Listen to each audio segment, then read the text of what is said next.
Brian Jackson, a writing professor and coordinator of the Writing Across the Curriculum program at Brigham Young University, identifies a skill that most incoming freshmen don't have, the ability to take charge of their own learning. Their entire educational experience thus far has been consuming information. What's even more helpful is teaching them procedural knowledge.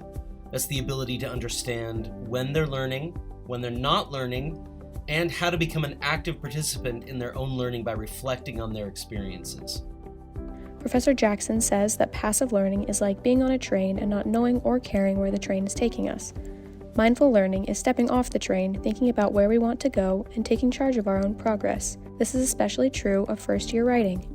My first-year students had an underdeveloped writing process, a process that took charge of them rather than they taking charge of it. They had learned to pre-write, make outlines, and then write a draft and revise, but they didn't know how to become, at each step, aware of the different creative options that they had as writers. And they didn't know how to think about the variety of contexts they are involved in as they communicate. A mindful writing process helps students become self-directed learners. Self-directed students set goals, learn from experience, and take charge of their learning as an active participant. I give students the opportunity to develop metacognitive awareness of themselves as writers, to plan writing tasks, go through with them more meaningfully, and reflect on them, which is learning how to actively monitor and control their own cognitive process. When you're writing, you're thinking. How can we learn to monitor our thinking as we are writing so that we can control our thinking and improve our writing to be more persuasive? In order to make his students metacognitive writers, Professor Jackson bookends the traditional writing process, pre-writing, drafting, and revising, adding planning and reflecting phases. This new planning phase invites students to think about, what kind of writer am I? What kind of writer do I want to become by doing this project? In addition to reflective questions, the planning phase can also include goal setting, thinking about how frequently they will write and for how long.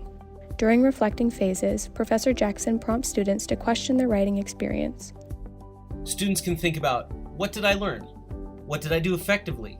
How do I want this to change my understanding of myself, others, the world, or the writing process?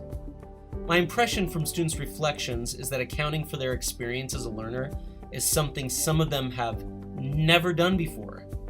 Adding planning and reflection has been essential in helping me develop metacognitive awareness in my students. For Professor Jackson, metacognition is more than a philosophy of writing, it's a philosophy of life. I really like the principle that you can enjoy life more and progress more if you are aware, if you are awake.